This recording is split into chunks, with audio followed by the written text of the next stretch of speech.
Alrighty, all you Red Dogs fans, this is another edition of the Dog Pound. And a special edition of the Dog Pound because it is Championship Weekend, baby. I am Rick Franceschina, voice of the Red Dogs, and I am brought to you by my co-anchor, Roy Franceschina. He is making his return to the Dog Pound after being off a couple weeks. He had to work on some issues, but he's back, folks. And we have a special edition.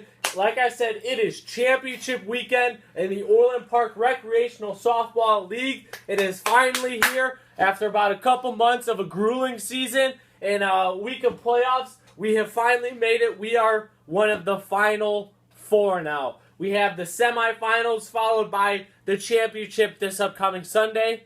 And boy, oh boy, it has been one heck of a road to get here, hasn't it been, Roy? Yes, it's been a roller coaster, but we're still standing. We're still here, and this is it. This is our season, man. This is it. I have a feeling to the core. We've choked before. We choked a lot. We choked a lot. As our trophy case is empty, it has nothing in it, folks. But we're gonna do it this year, Rick. I have a feeling. You know what they say? Some teams just know it. I have that feeling this year. I have that this team, this Red Dogs team, the 2015 Red Dogs, it has the it factor. Rick, we're gelling at the right time. We are. We've made it to the precipice of recreational softball, and that is championship weekend. And we're going to tell you how we got here. When we faced Fowl Balls this past week in the quarterfinals, we were the 1 seed going into the playoffs. So we were matched up against the number 8 team. And you know what? We had a good end of the season. I personally felt like this could be a trap game, Roy. Going into this, we're the number 1 seed. We're facing the number 8. We got a lot of confidence going on here. And, I felt like we could have some issues if we don't take foul ball seriously, Roy. Would you agree with that? Yes. I think we did take them seriously right out the gate. We jumped on them early.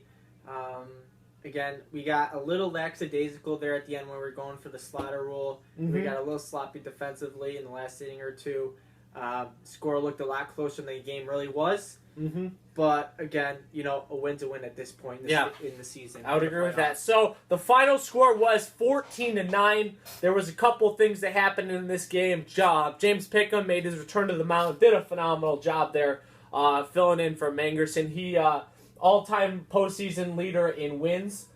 We had all the confidence in the world in James Pickham. He went out there and he showed the league why he is a seasoned veteran when it comes to postseason softball. So kudos to James Pickham for going out there and pitching a phenomenal game. Like Roy mentioned, we were close to the slaughter rule there at the later innings. It got to the top of the 7th, and I think they got 4 or 5 there. Got a little lackadaisical, as Roy said. Made a few mistakes, a few mental errors, a couple errors here and there. They get a couple runs, and we ended that game on the wrong foot, I would say. But you know what? At this stage, a win is a win. We're on to the semifinals now. Roy had a big game this past Sunday. I got out of my slump thanks to John Tomino's hitting school. But all in all, I'd say it was a okay win. It wasn't a great win. It was an okay win, but we'll take it. That's what we needed to do. So, like I said, Roy had a big game. What did you bet this past game? I think it was like 3 or 4 RBIs, some big 2-out hits, base runners on, obviously. Got the job done. Was coming into the game, wasn't expecting to play. Mm-hmm. I show up and like, Roy, get ready, give it a go. And it's like, I turn over to Zimmer, was sitting on the bench. I'm like, Zimmer, you got some smelling salt? He's like, yup. I'm like, all right, let's go. Took a sniff of the smelling salt, woke me up, got me into it, and, I went out and performed.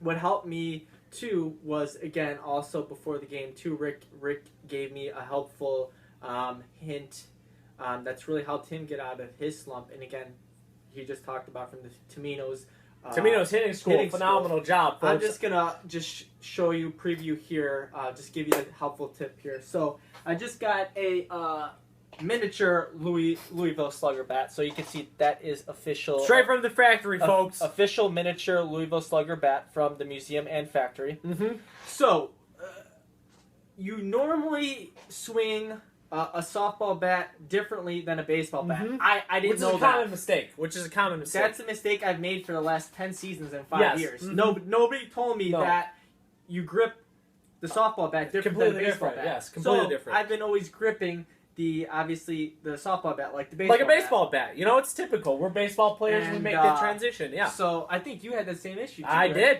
I did.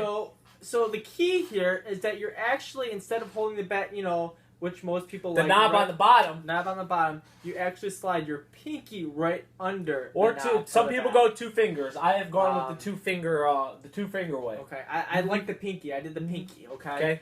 And then the key is actually to overlap your top hand Just a little bit. Just a little bit. You don't want to go all the way. Just a teeny bit. Kind of like you're golfing a little bit, but different.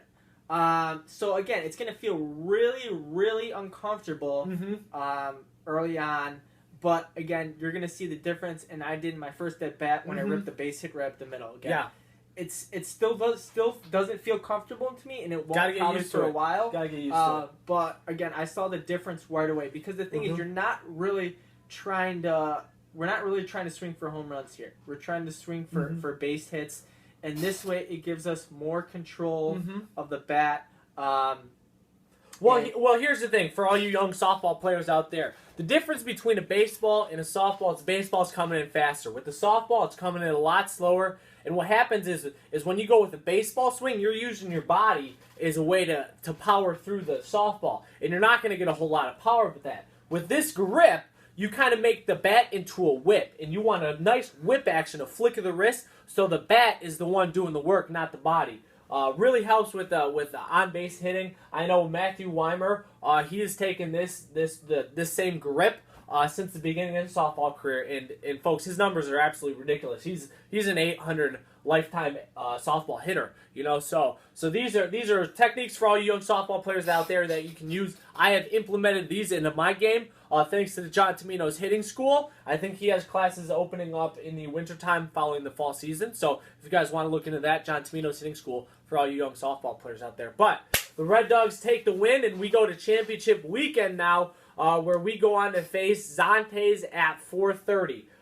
Another interesting thing, too, that happened following the game is the fact that Dougie Lammy has walked off Dougie's corner at Coach's corner I don't know if it was a fit of anger or frustration, what have you, but Dougie Lammy walked off after a question was asked that he's not going to be there if Red Dog softball is more important than his job.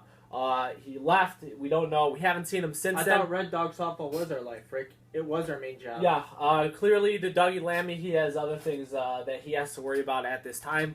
So Dougie Lammy will not be there for the semifinal game. However, he will be there for the championship game if we do in fact make it to the championship game. But it was noted too that Dougie Lammy stated that Brian Spahalski, starting second baseman, as well as Jonathan Tomino, first baseman, will take over a co-managerial position for that semifinal game. So it seems like the lineup will be a collaboration between the two. We'll see how that goes. In past years, when Dougie Lammy couldn't make a game, this is what happened. I'm surprised Mr. Pickham's not stepping in and taking control in this situation. Interesting. It might be a case where Mr. Pickham may want he's looking into other managers at this time, so he's kind of just let it ride, let it go. I think too, Mr. Pickham doesn't want to mess with the chemistry of the team as well. I love Mr. Pickham, and I think he's the type of manager, the owner and president, to kind of step back away from the actual getting too involved and just kind of running the finances and everything else. Kind of just overseeing operations. He doesn't want to overstep his boundaries. But yeah, so Dougie will not be there this coming for the semifinals game. To be honest, I don't think it'll have any effect on the Red Dogs. We've played this season very well in lieu of Dougie Lammy's poor managerial skills. So I think we'll be okay. I think we have the momentum going into this game, despite our bad seventh inning. We played a solid softball game this past week with showed a lot of good offense out there. And it's on to Zantes at 4:30 this Saturday for the semifinals. And Zantes, just a little scoop about them is, we played them, I believe, twice this year, beat them both times. Very close games. Mm-hmm. They're kind of one of our rivals. We've played them many times in prior seasons, and there always seems to be some sort of fight or scuffle or benches clearings. Sorry, most games. So we really don't like each other. That's clearly out there that each team we're not friends, we're enemies, so we don't like each other, we don't care for each other. And so, you know what? Go a blast from the past here, folks. The Zante's former team, also known as the Naturals, were our arch rivals coming into the Orland Park Recreational Softball League. And I believe in 2010, which was our inaugural year, we actually had a scuffle between the two teams, and the Orland Park Police were called, and they did have to separate us at they Humphrey. were involved. So, you know, there's a lot of bad blood here, guys, and it's going to be an interesting game to say the least. Right now, with everything on the line, especially in the playoffs here, I mean, regular season's one thing, but now, I mean, we're in the playoffs. Emotions are heightened. You know, this is it. This is because even back in that altercation 5 years ago, the crowd was involved. The crowd got involved. The fans were the ones that really started it. Yeah. And then the players got involved, and it just words were said. Words were said about people's girlfriends, and it got ugly. It got ugly real quick. And like I said, the Orland Park Police were called. So, like I said, a lot of emotion and a history are going into this game in the semifinals, and you know, I think the Red Dogs have the edge going into this game. We have Zach Mangerson coming back on the mound. James Pickham did a phenomenal job in his role. AJ and Farrell hopefully will be attending this game. We do not know at this point. They are still probable at the moment. I don't know if there's work related issues there where they cannot take off work. It's not health related. It definitely not, no. So we are 100% healthy going into this game. Like I said, I feel that we have the edge, but you know what? Red Dogs history would tell you differently, because we have choked in the past, and I really hope that we don't choke this year. So that game is going to be at 4:30. Following that game, the Red Dogs versus Santes at 5:30 will be Lady Dippers versus Man Bear Puigs. Now that's going to be an interesting game, folks. Simply for the fact of the Man Bear Puigs was the only team to beat us this year. I believe they have 2 losses on the season, but also Lady Dippers was the team that beat the 2013 9-1 Red Dogs in the championship. So that is going to be an interesting game to watch. If we do win, we will be able to watch that game and see who we're going to be facing in the championship if we win the semifinal game against Zantes. So there's a bit of Red Dogs history in that 5:30 game as well. Roy, what's your take on that second game, Lady Dippers versus Man Bear Puigs? That semifinal is loaded as well. You know, that's a clash between 2 big titans there. I haven't seen Man Bear Puigs in person myself yet. I've just heard from you, Rick, and the rest of the team that they're, again, the real deal. They took it to us. You guys were surprised they even lost 2 games. You can almost say they're really the favorite over us. Just by the one-on-one matchups, head-to-head. But again, Lady Dippers is a very, very good team. Like I said, they've beaten us before many times. Like you said, they beat us in our only championship appearance. So, you know, they're also a very, very, very good team. So it'll be interesting to see those 2 go at it. Again, it's probably going to be a very close game like ours is going to be. There's going to be no blowouts. They're going to be really close games. You know, and one team is going to be victorious, and one isn't. So simple as that. It's 2 Goliaths going at it, folks. And I should mention this too, as I didn't mention this before. All 4 teams, Red Dogs, Zantes, Lady Dippers, and Man Bear Puigs, were the top 4 teams in the league going into the playoffs. So we were the number 1 team. Zantes is the number 4. You got Man Bear Puigs as number 2, and the Lady Dippers were number 3. So as far as the first round of the quarterfinals of the playoffs, there was absolutely no upsets in the Orland Park Recreational Softball League. So coming into this round, you'd think that possibly there could be an upset. We are the clear best 4 teams in the league.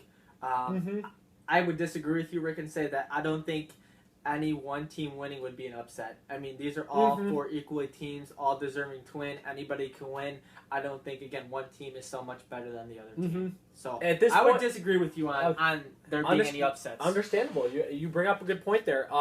So, like I said, it's 4 Goliaths going at it for this weekend playoffs. And to be honest, whoever matches up in that championship game, that's gonna be a brawl. And simply for the fact that, Roy, you mentioned these 4 teams are so equal in their talent. The difference between winning and losing might be one play. The amount of error is going to be so small between each two teams, and it's going to come out to say whoever wins this championship will be the champion of this league. No doubt about it. They played the best softball when they needed to. So, like I said, we have an important weekend this coming Sunday.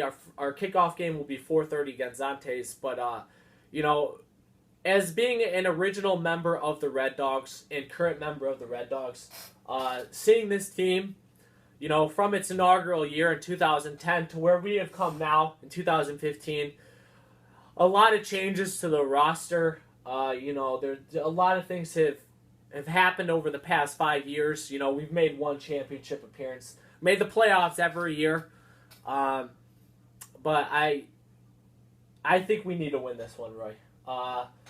Judging as a person who's seen a lot of Red Dogs come in and come out, if we lose this game, it'll be very traumatic. It'll be devastating. It'll be very, very emotional. You know what? Here's the difference between the 2013 team and the 2015 team. Both teams went 9-1. The 2013 was the first team that made it to the championship. And we were just a bunch of young kids back then. We didn't know any better. So I mean, when we lost, it hurt. It definitely hurt. But I think if we lose this one, we're 2 years older. We have been in the league a little bit longer. I think this one might break some hearts. Some of us might throw up the cleats. Some of us just might call it quits. But we can't. On the other side of the note, just winning a championship. When you're talking about memorable things in your life and things most people want to have, and you want to find someone, you want to get married, meet someone for the rest of your life, you want to start a family and have a child, and those are just most things people think are most incredible moments in their life, and I think winning a championship would be right up there with those things. Those things, people have their wedding days, they have the birth of their children. I think winning a recreational softball championship it's right up there. I mean, it's a moment that you'll remember forever. In my opinion, it is. I would have to agree with you, Roy. I know there's a lot of young kids out there who they grow up when they're on the sand lot out playing some baseball or softball, what have you. They're like bottom of the 9th inning, bases loaded at the World Series, and I don't know about you, Roy, but that wasn't me. As a young kid playing on the sandlot, I wasn't thinking bases loaded bottom of the 9th in the World Series. I was thinking bottom of the 9th, bases loaded in the Orland Park Recreational Softball League. I grew up, my father playing in the league, and now I'm playing in the league, folks. This is where dreams are made, and I can't think of a better. And to do it at Centennial C5. The fields, folks. The fields. So you think about, obviously, Wrigley Field. You think about Fenway. You think about Old Yankee Stadium. And then you think about Centennial Park, C5. They're all in that league. And they're all in the category of historic, iconic baseball ballparks. Ballparks, yeah. In not just only Centennial Ballpark, but specifically Centennial 5. C5, we, as young kids playing in the Orland Park leagues. I grew up on that field. I remember playing in the, I think it was the 2006 All-Star Baseball game. I made 2 diving plays out in left field. And, for me to get the chance to maybe make some of those plays in the 2015 Orland Park Recreational Softball Championship, you can't ask for a better way to do it on that platform. Every time I step into the batter's box, I get goosebumps. I get chills down my arms. You know. Mm-hmm. If you look out past left field, you got the Centennial Aquatic Center, right? Iconic. You look out the center field. You know what? You got the big hill. I would put those things out with the Green Monster at Fenway. It's the same thing. You look out to right field. You got Lake Sedgwick. Mm-hmm. Right. The way the sun sets the way over the C4 sun sets on the backdrop of C4. It's just breathtaking. So you know, if you've never been out to that park, you got to get out there. So.